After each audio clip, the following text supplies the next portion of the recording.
You will see that there is an example. This time only, the conversation relating to this will be played first. Pan Asian Airways, John speaking. Can I help you? Yes, please. I left something on one of your planes last night. I got this number from the operator.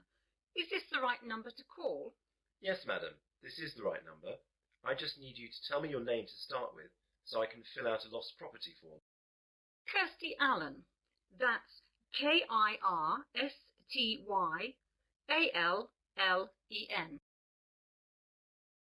So, Kirsty is the correct answer. Now we begin. You should answer the questions as you listen, as the recording is not played twice. Listen carefully to the conversation and answer questions 1 to 5. Pan Asian Airways, John speaking. Can I help you? Yes, please. I left something on one of your planes last night. I got this number from the operator. Is this the right number to call? Yes, madam. This is the right number. I just need you to tell me your name to start with, so I can fill out a lost property form. Kirsty Allen. That's Kirstyallen. Right, I've got that. Now, what happened last night? Well, I was on a flight last night from New York to London that landed at 12:30 a.m. We were delayed a while in New York, so that when we eventually landed, I was so tired that I accidentally left my handbag on the plane. Did you report this to anyone last night? No, I'm afraid not. I didn't notice until I got home, and then it was really too late to phone. Very well, madam. Let me take a few details for this form, and I'll see what I can do. OK, so the name is Kirsty Allen. And what's the address, please? 48 Wyndham Road, Richmond. The postcode? R16GH7. Good, I've got that. Now, your telephone number? Well, my home number is 020-8927-7651, and my mobile is 07754-897-432. I'm sorry, I didn't catch the second one. What was the mobile again? 07754-897-432. Thanks.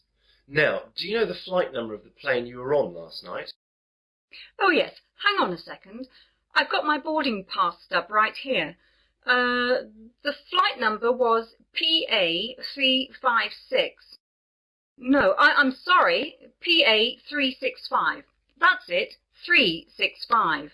And does the boarding card stub say what seats you had? Oh, yes, it was E6. And you said that it was New York to London Heathrow. Is that right? Yes, that's right. Before the conversation continues, you have some time to look at questions 6 to 10.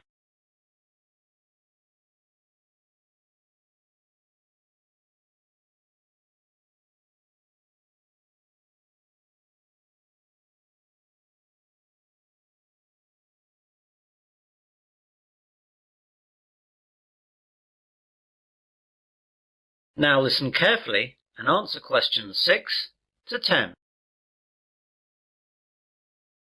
OK then. Now, I have to take some details about the bag that you lost. It was a handbag, yes? That's right. Could you describe it to me? Well, I guess it just looks like any regular handbag.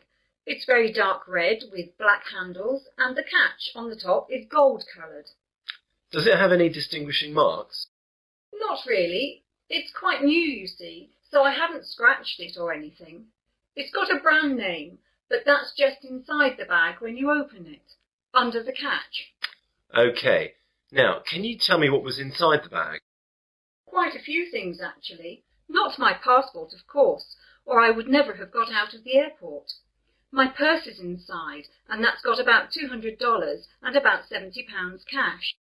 There is also my credit card and some membership cards. Good. I'll just write that down. Anything else in the bag? A small paperback that I was reading, some makeup, my work keys, but not my house keys, thank God, and a couple of pens. Have you informed the police about the loss of the card? Yes, and I've also cancelled the card with the credit company. Right. Now what I'll do is to contact the lost property, which is where your bag would have gone if it was found. I'll give you a call back within an hour and tell you what the situation is. If you haven't had a call within an hour and a half, call back this number and ask for me. My name is John, okay? Yes, that's great, John. I'll speak to you later. Goodbye. Goodbye. That is the end of section 1. You will now have half a minute to check your answers.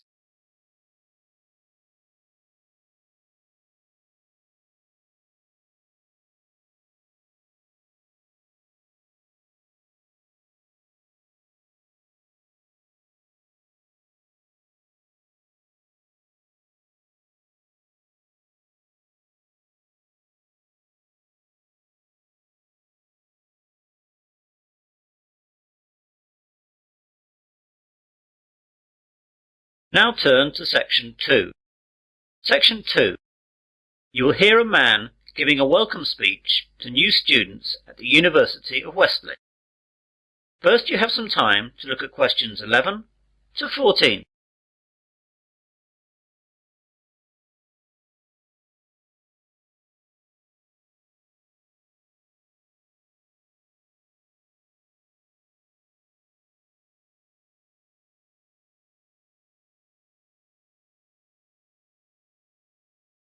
Now listen carefully to the welcome speech and answer questions 11 to 14.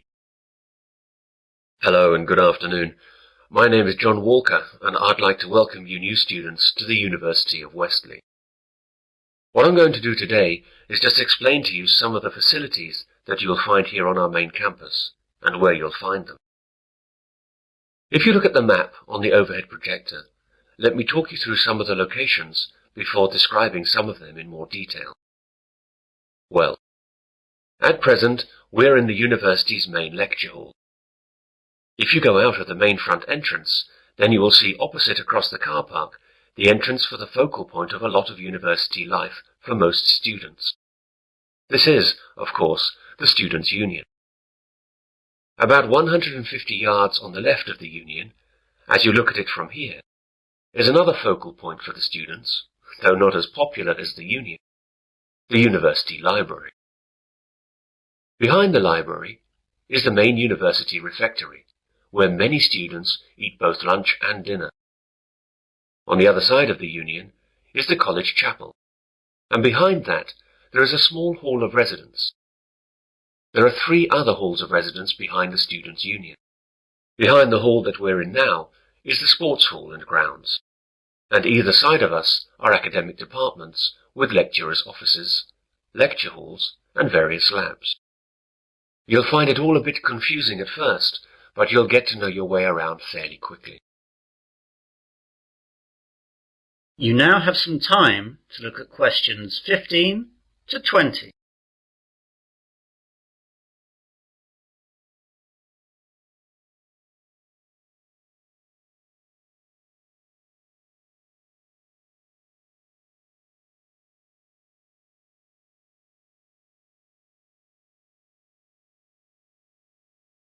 Now listen to the rest of the welcome speech and answer questions 15 to 20.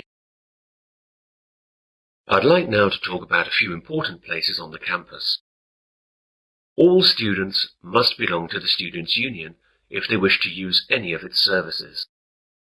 It's very cheap, and we certainly recommend that you join. The Union provides a bookshop covering all the course books at the university, plus lots of other titles for a range of interests. You can eat and drink at the Union. There is a Fat Phillips on the ground floor, serving a wide range of fast foods and drinks. Then there is the main Union bar up on the first floor. This is where the Union parties, dances and balls are held. And there's a pizza corner where cheap, large pizzas can be served up in a few minutes. Other areas that will be of interest to students are the welfare office, the travel office, and the club's office. The club's office will get you in touch with all the clubs that are part of the Students' Union. These clubs vary from football to drama to potholing to beer drinking. There really is something for everyone. The union opens up at 8 a.m. every day and closes at 12 midnight, unless there are any functions going on later. I'd like to move on to the library now. This is where a lot of you will, I hope, be spending a lot of time over the next 3 or 4 years, working and doing research. Of course, this isn't as exciting as the social aspects of university life, but of course it really is the main reason that you are all here. I therefore urge you to get over there as soon as you can, as you have to register, and then you can have a look around. During the first 2 weeks of the academic year, that is, now, there are tours every 2 hours aimed at familiarizing new students to all the services that the library offers. The library is open from 9 a.m. to 9 p.m., though it stays open later during final exams. As I said earlier, the refectory is behind the library. The refectory offers a range of cheap meals at lunchtimes and in the evenings. It's open from 12 noon to 3 p.m. for lunch, and from 6 p.m. to 8:30 p.m. for dinner. They try to offer a variety of food, from favourites to healthy options to ethnic foods, and there's always a choice for vegetarians and vegans. The University Sports Hall is one of the most used buildings at the university. To use the hall, or the grounds, you must be a member of the Athletic Union, which is part of the Students' Union.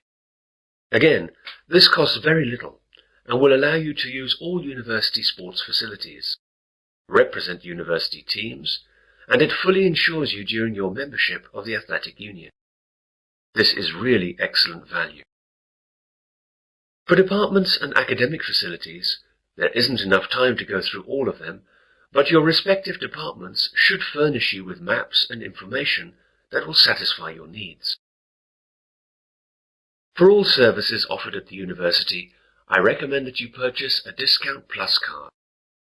This card costs £50 and lasts for the academic year.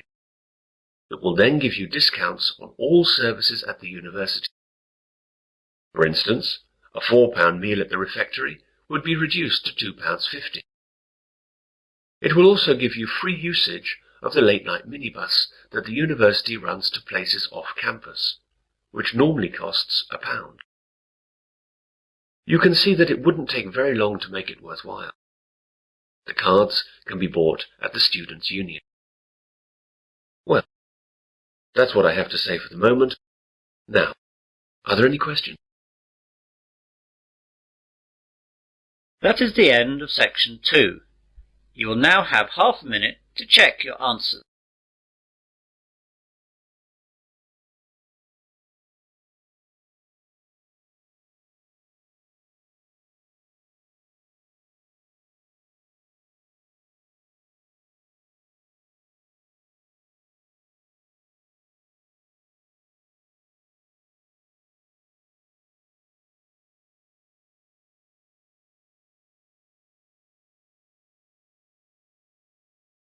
Now turn to section 3. Section 3. You will hear 2 students discussing the new term at their university. First, you have some time to look at questions 21 to 25.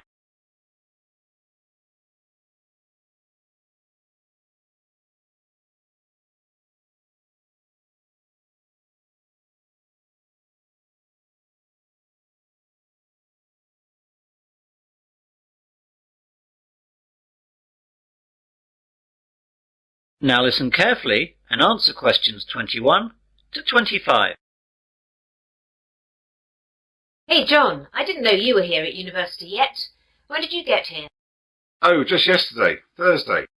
I've got some stuff to get sorted out for the start of my second year, as I've just got some new subjects. Today I've got to sort out my timetable. It seems like I've got quite a lot to do this year. When did you get here? I've been here since Tuesday. What classes are you doing this year then? Well, I'm continuing economics, of course, as that's my major, but I'm taking an extra maths class and I'm dropping Spanish, so I can take up French. What about you? My major's the same as yours, of course, but I'm going to continue the same classes as last year as I like them so much. They're history and music. What's your Monday timetable like? Well, at 9, it looks like I've got French for 3 hours. That's going to be a tough start to the week. Yeah, I can't imagine it worse. I've got history for 3 hours, which will kill me. The good thing for me is that I've got a free in the afternoon, which will relax me after that morning. No such luck for me, though. I've got that extra maths class starting then, so I'll be hard at work all day on Mondays. Yeah, I don't envy you that. Still, the extra maths will really help your economics in the long run. I know, that's why I'm taking it this year. Last year I really struggled with all the maths that I didn't understand in the economics, but hopefully this year that will all change. What about sport? What have you chosen to do on Wednesday sports afternoons? Are you sticking with rowing? I'd love to, but the rowing club storeroom got broken into and the boats were damaged, so it's not possible till the club can get enough money to repair or replace the boats. They're really expensive, so that'll take quite a long time. So as I can't do that, I'm going to try out squash. What about you? I'm going to do the same as last year. Volleyball. That's good. It's in the main sports hall like the squash. I'll be able to see you a lot this year. Yeah, it looks like that. You can help me with the maths that I don't understand. Ha! Maybe. For a small fee, of course. You now have some time to look at questions 26 to 30.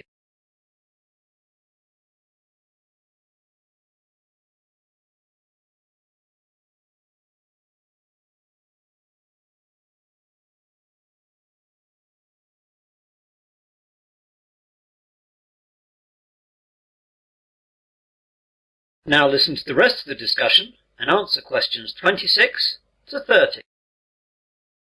I know it's early, but do you know anything about the first assignment that we have to do? Yes, it's already up on the economics faculty notice board. There's a choice of essays up there. I think there are about 10 you can choose from. I can't remember any of the titles, though, apart from the one that I think I'm going to write about. What's that one, then? It's about the short-term future of third world economies. Ooh, I don't like the sound of that. It seems very wide-ranging. It is, but remember that I spent some of the summer vacation travelling in Africa and Asia, so that has made me more interested in the subject, and I've also got some first-hand ideas on the subject. Does the essay list mention how long the essays have to be and the deadlines? Yes, you remember last year all the essays had to be 3,000 words in length. Well, that's gone up by 1,000 words. Oh no, they'll take ages. I know. I was hoping that they'd stay at 3,000 words, or only go up to 3,500. But no luck, I'm afraid. What about the deadline? The first one has to be in by the 30th of October, and the second one by the 30th of November. It looks like one essay a month like last year. Well, at least that hasn't changed. But as it's the end of September now, that leaves only a month to get the first one done. I'm going to have to get onto that straight away. Yes, you'd better. If you want to talk about it, I'm going to be at the campus cafeteria at 1:30 for lunch. We could go over some questions. I can't then, as I'll be in the sports hall working out. How about 3 this afternoon at the Economics Common Room? That seems okay. We'll be right by the economics course office where the questions are. So that'll be convenient for checking up on them. Okay, see you then. Bye! Bye! That is the end of section 3. You'll now have half a minute to check your answers.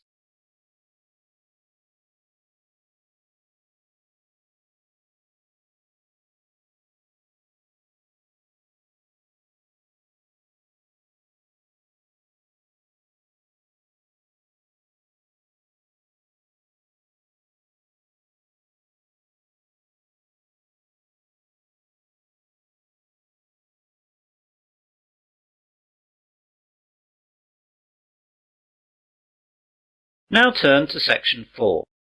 Section 4. You will hear part of an environmental sciences lecture. First, you have some time to look at questions 31 to 40.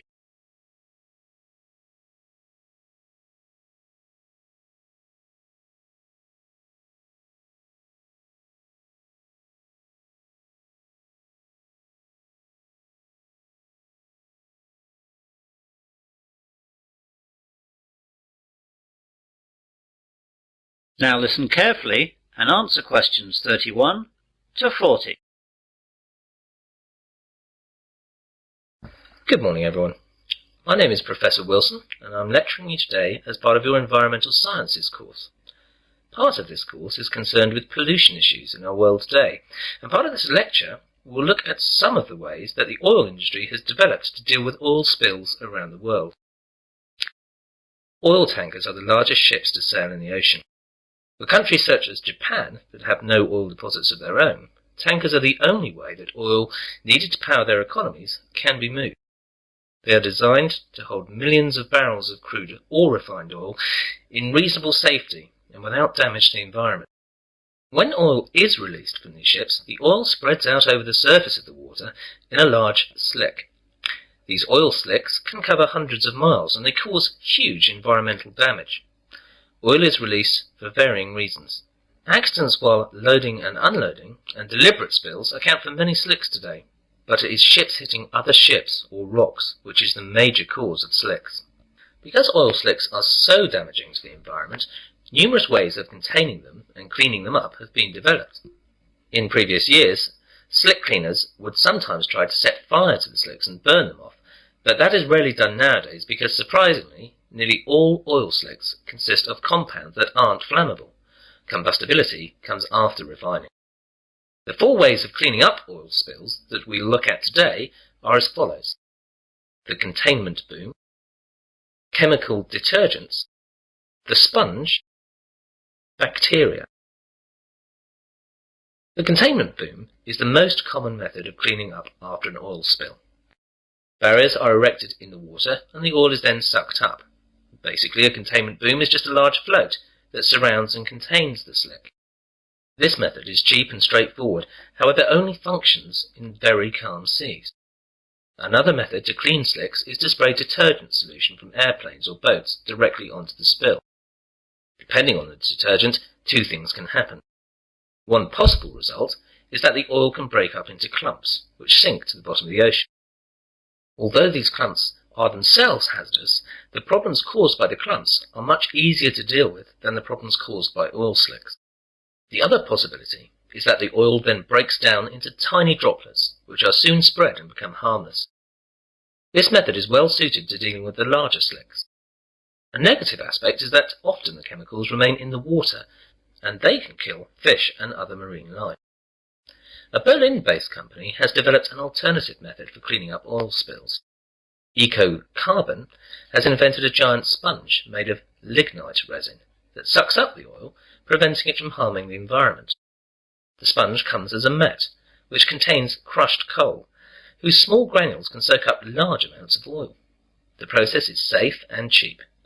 The sponges have so far withstood small-scale testing in pools of water with miniature oil slicks. A unique advantage is that once the oil is absorbed into the mat, it remains fixed there permanently. The downside, however, is that the mats become toxic waste. Scientists are also trying to improve other methods to fight oil spills. At the scenes of oil spills around the world, they found bacteria that seem to have an appetite for the toxic black sludge. Now the scientists are breeding these bacteria and studying them to determine which is the most effective at reducing oil levels. Eventually they hope to put the best bacteria to work in helping clean up after oil spill disasters. The bacteria actually use the oil as food. As the bacteria reproduce, they eat more and more of the slick until it finally vanishes.